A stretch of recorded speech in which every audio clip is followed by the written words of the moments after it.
Hey everyone, welcome back to another deep dive. Today we're going to be looking at excerpts from this book, If Cats Disappeared from the World by Genki Kawamura. It's Yeah. really interesting. It's this novel Yeah. that explores these huge questions about what we value in life and Yeah. what happens when we lose things. It's amazing how this book, it takes this simple what if question Right. and then it kind of turns into this journey of self-discovery, for the main character. Yeah, so picture this. Yeah. Our main character, he's a postman, Hmm. and he's just gotten this really heavy news. Hmm. He's diagnosed with a terminal brain tumor. Oh, wow. And as if that wasn't enough, he gets a visit from the devil. Oh, okay. But not like the devil you might be picturing. Right. This devil is wearing a Hawaiian shirt and sunglasses, and he's got this really laid-back attitude. So not like the scary devil with the horns and the pitchfork. Yeah, no pitchfork, no horns. Okay. Just chill vibes. Interesting. Yeah, and this devil, he's all about offering deals. And the deal he offers, postman, Okay. is that for each extra day of life that he wants, he has to make something in the world disappear completely. Oh, wow. It's a pretty big deal. Yeah, it really makes you think, what would you be willing to give up for even just one more day? Exactly. How do you even begin to choose? And that's exactly what the postman grapples with, too. Yeah. Especially when the devil suggests, starting with something simple like chocolate. Oh, no. Can you imagine? That would be a tough one. I think that's where I draw the line. Yeah. I mean, facing the end, and you can't even have chocolate. Right. It's interesting how even when we're faced with something as serious as death, we still cling to those small comforts. Yeah, absolutely. So the postman, he says no to chocolate, and the devil, maybe a little annoyed, moves on to telephones. Okay. Now, this might seem like an easy choice for us, in the age of smartphones and everything. Right. But back then, it was all landlines and phone booths. Right. And for the postman, who's kind of a solitary guy, the phone, it represents this lifeline to his ex-girlfriend. Their whole relationship played out through these late-night calls. It makes you think about how we connect with people, doesn't it? Yeah. Was their relationship more distant because of the phone, or did it offer this unique kind of intimacy? Yeah, exactly. It's how does technology shape our connections? I mean, today we're constantly plugged in, but are we really closer because of it? That's a good question. Yeah, and the narrator, at first he feels this anxiety about a world without phones. Right. But then something unexpected happens. What? He starts to feel liberated. Really? Yeah, no more constant ringing, no pressure to answer every call. It kind of forces him. And I think us as readers to think about how tethered we are to our devices. Yeah. Could disconnecting actually be a way to reconnect with ourselves and the world around us? That's a really interesting idea. Yeah, and this whole concept of technologies disappearing, it's not just a fictional thing. Right. I mean, think about telegrams and pagers, even cassette tapes. Yeah. All once essential, now they're practically relics. So what do you think, what technology could you live without? That's a tough one. Right. But let's move on to the next item on the devil's list. Okay. Movies. Movies, wow. Yeah, this one hits our narrator hard. He's a film buff. He's a total film buff. Okay. And so he's desperate to make the right choice for the last movie ever. Oh. So he turns to his friend Sutaya, who lives and breathes cinema. Okay. And Sutaya's reaction is so powerful. And what does he do? He's practically drowning in a sea of VHS tapes. Oh, wow. Unable to fathom a world without movies. I can imagine. He breaks down, and it really highlights how art can become so deeply personal. It's not just entertainment. It shapes us, consoles us, and sometimes even defines us. Yeah, it makes you wonder, what movies have left a lasting impact on you? Yeah. What would their absence mean? And for the narrator facing his own mortality, he can't bring himself to choose a final film. Wow. He leaves the screen blank at a screening organized by his ex. It's a powerful symbol of both infinite possibility and overwhelming emptiness. It's like he's saying that no single film can capture the vastness of human experience. Yeah. And it connects to this theme of memory that runs throughout the book. How do we hold on to experiences, especially as time passes? Right. It makes you think about what fades away and what remains. That's a great point. Yeah. And speaking of time, the devil's next target is clocks. Clocks, okay. Now, this is where things get really interesting. How would you function in a world without clocks? Right. I feel like I'd be utterly lost. Yeah. But the narrator is surprised by how little actually changes in his daily life. Huh. The sun still rises and sets his cat. His cat still demands breakfast at the usual time. Hold on. Did you say his cat demands breakfast? Well, yeah. Because here's where things take a delightfully bizarre turn. Cabbage, the narrator's cat, can now talk. Wait, what? How did I miss that detail in the notes? Oh, you'll love this. Okay. It turns out Cabbage picked up his vocabulary from period dramas. What? He watched with the narrator's mom. Oh, my God. So now he speaks like a sophisticated gentleman from another era. Are you serious? Yeah. That's amazing. It's hilarious and thought-provoking at the same time. Wow. Okay, so the cat can talk? Yeah. I'm guessing this leads to some pretty interesting conversations. You're right. It's not just about the talking. It's about how Cabbage's perspective challenges the narrator's and ours, about the nature of time and how we perceive the world. And as for why the cat, well, let's just say that choice becomes central to the story very soon. Okay, now I'm really intrigued. So we've got phones, movies, and clocks gone. Mm-hmm. What's next on the chopping block? Well, this is where the story takes a turn toward the truly heartbreaking. Okay. The devil's final request is to eliminate cats. Oh, wow. I could already feel the weight of that choice. Does the narrator even have a good option here? It's a tough one. Yeah. But we'll have to dive into that in the next part of our deep dive. Okay, I am on the edge of my seat. Okay, we're back, and I'm still processing that last part, like erasing cats from the world. Yeah, it really throws everything into question, doesn't it? Especially now that we know Cabbage can talk and has this, bond with the narrator. Right, and remember, this is all happening while he's, like, facing his own mortality and dealing with, the regret of his relationship with his dad. Exactly. He's facing this impossible choice, and that's when he receives a letter from his mother that was entrusted to his ex-girlfriend. Oh, wow, so like a message from beyond the grave. What does it say? Is it like some final wish or a bucket list? You might think so, but it's something much more profound. Okay. Instead of listing adventures or things she wanted to do before she passed, she wrote a list of all the things she loved about her son. Oh, wow, that's so touching. It makes you think about what we choose to focus on, even facing the end. Did she know about the devil's deal? There's no indication of that, but it shows how powerful a mother's love can be, Yeah. She chose to highlight his kindness, his empathy, even his little quirks like rubbing his nose when he's anxious. Those small details, the things we often overlook, that's what truly makes someone special.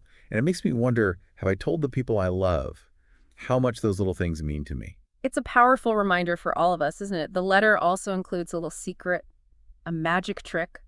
The mother used to cope with sadness. Okay. Close your eyes and smile.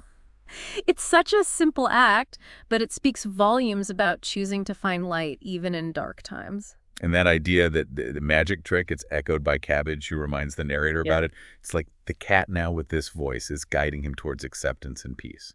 It's a beautiful example of how animals can connect with us on an emotional level, even if we don't, share a spoken language. Right. They can sense our feelings and offer comfort in unexpected ways. Remember, Cabbage picked up his mannerisms from watching those TV shows with the narrator's mother. So it's as if a part of her is living on through him offering solace to her son. Wow. That gives me chills. Oh. Facing this impossible choice, armed with his mother's words and Cabbage by his side, what does the narrator decide? He chooses compassion. He can't bring himself to erase cats from the world, even if it means his own demise.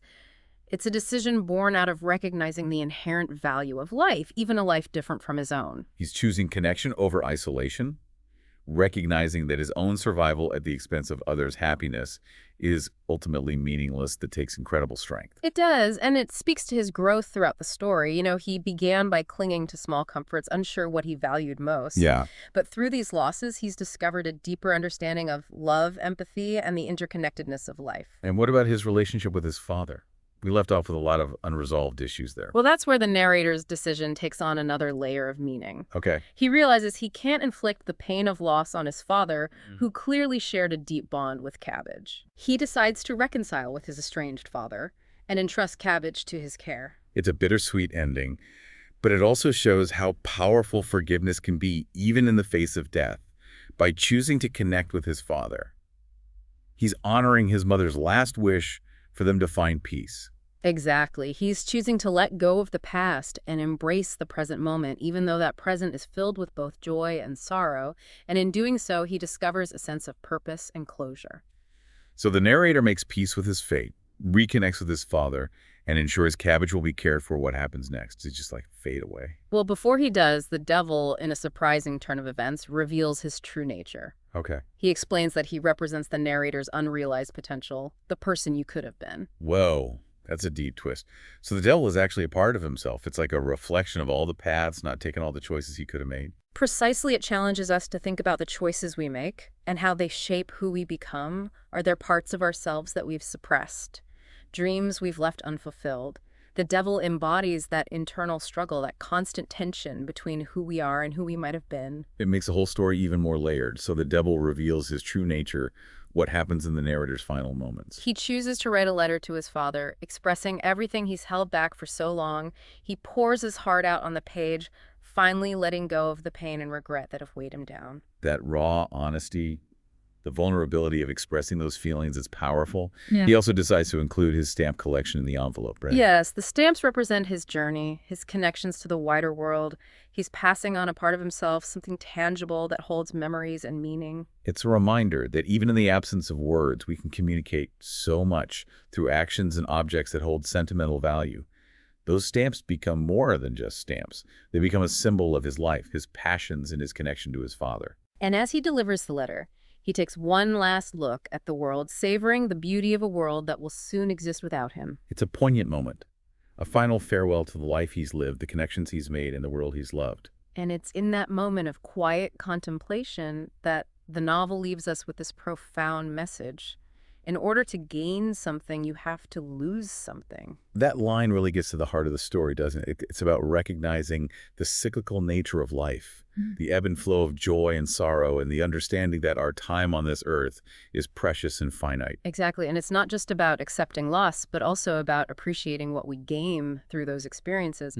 The narrator gained a deeper understanding of himself, his relationships, and the true meaning of life. He discovered the power of forgiveness, the importance of human connection, and the beauty of simplicity, and he found peace even in the face of death. The novel ends not with despair, but with a sense of bittersweet hope, a gentle reminder to cherish the moments we have and to live our lives with intention and gratitude. I think that's a powerful message for all of us, isn't it? To appreciate the everyday miracles, the small joys, and the people who make life worth living. Absolutely, and to remember that even in loss there can be growth, and even in the face of death there can be beauty. This has been a truly moving discussion, and I think it's time we turn our attention to you, the listener. What resonated with you most in this story? What questions has it raised for you? So we've journeyed with this postman through some really heavy stuff, facing death, making these impossible choices, and ultimately finding some kind of peace. It's a lot to unpack. It really is, and now we want to kind of open up the conversation to you, the listener. What parts of the story stood out to you? What made you think, that's interesting, or maybe even I felt that way too? Yeah. Did you find yourself imagining what you would choose to disappear from the world? Right, and what kind of ripple effects those choices might have, not just for you, but for everyone else. It's crazy to think about. This book doesn't really give easy answers. It's more like it shines a light on these big questions we all grapple with, like what matters most? How do we make sense of life and loss? How do we connect with others in a meaningful way?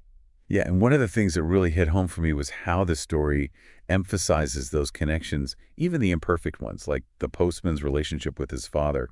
It wasn't easy, but there was still love there, even when it was hard to see. Right. And that act of forgiveness, even at the very end, it was so powerful. It makes you think about your own relationships. Are there any bridges you need to mend any words left unsaid? Forgiveness is hard. Yeah. But this story shows how freeing it can be, both for the person giving it and the person receiving it.